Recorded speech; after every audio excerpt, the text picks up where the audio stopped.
My work as a historian has brought me straight down to the bottom of the rabbit hole.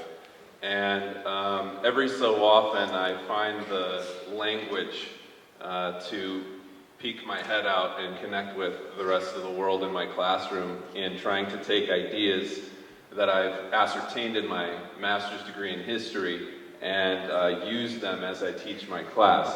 I recently just finished my master's on the guy particularly on the left up there. His name's Horatio Nelson. He was the Vice Admiral in the British Royal Navy, and he was cut down by a French assassin. On the other side here, his name is Napoleon Bonaparte. That's not the assassin, but the guy was fighting for the French.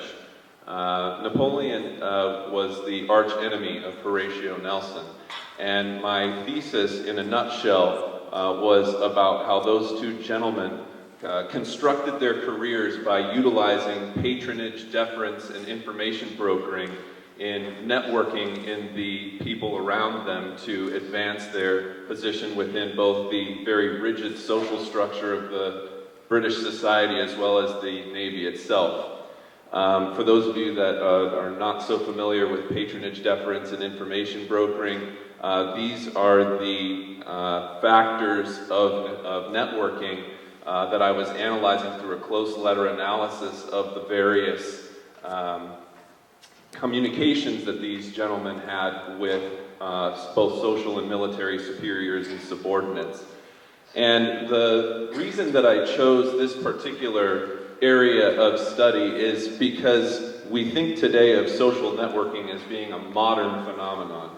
A phenomenon that is characterized by interactions on things like Facebook or Instagram or Twitter or any of the other number of social networking things that I do not use myself. And the reality is that social networking is a phenomenon that has been going on for a very, very long time. And it is not particularly unique to our present day. And those gentlemen that I just introduced to you, Horatio Nelson and Napoleon Bonaparte and a few other gentlemen that I did my research on, were masters of communicating with other people and manipulating their way through a very complex social network. The reason I'm bringing this up in this particular TED Talk is because this goes to answer the question, who are you? And when we think about the historical legacy of a guy like Napoleon, or the historical legacy of a sailor like Horatio Nelson, the answer is not so easy. In fact, from those 2 points of view, if you were to go back in time and ask Horatio Nelson what the historical legacy of Napoleon was, he would not have a very fond opinion to give you. And the same is true vice versa. When you ask yourself the question, who are you, it's not a particularly easy one to answer. And my work as a historian is informed by a number of different theories or methodologies. One of the particular methodologies that we use in history to understand the negotiation between two factors is the notion of something called dialecticals. And this is the idea of opposing forces. Thus, we define ourselves often by those things that we know we are not. And so when you look at something and you ask yourself, what am I? And you can identify, I am a male because I am not a female. I am an American because I am not French. I am a tall person because I am not a short person, or what have you. This is the very simple use of dialecticals to inform one's identity. This is very frequently utilized by George Friedrich Hegel, who is in the background, and Karl Marx and others, and they use these dialectical principles to understand history. But this can create conflicts, and our understanding of history is often that history is written by the victors. This is a cliche, overly used term. The reality is that history, as I've alluded to before, is the ultimate rabbit hole of studies, because there are no conclusions that one can conclusively and objectively come to when it comes to history. Now, one might be thinking of a hyperbolic example right now of like Hitler. We can conclude conclusively that Hitler was a bad guy, which I'm not going to dispute with you. But if you were to go back and ask Hitler what he thought of himself, I can assure you that you would probably get a very different answer. And in that sense, you know, there is an automatic dialectical or conflict that exists there that opens up the door for debate and subjectivity.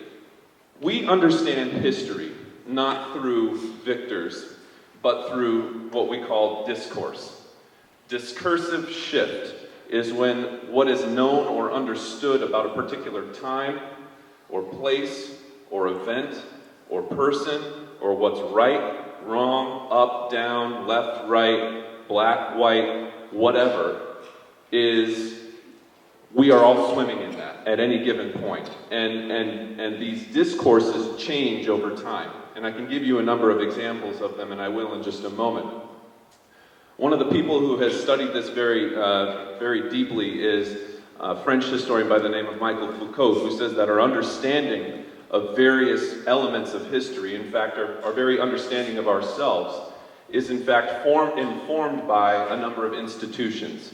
We can call those institutions laws, we could call them a school, we could call them a religion, we could call them any number of different things, but all of them inform your particular discourse. And to understand your discourse as you are in fact inside of it is a very difficult thing to do, almost as though to ask the Mona Lisa to step out of her painting and view herself objectively as she is, because there are certain things that are going on right now around you that you probably don't even have the language to understand or describe, because you assume of these things that they are just the way that they are, and that's the way that they've always been, and that's the way that they will continue to be.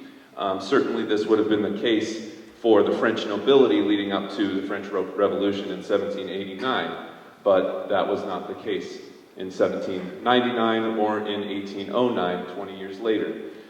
So examples of discursive shift, I just mentioned the French Revolution, the feminist movement. There are certain connotations of women that were just accepted to be okay, leading up to the 60s and 70s that are now considered ludicrous.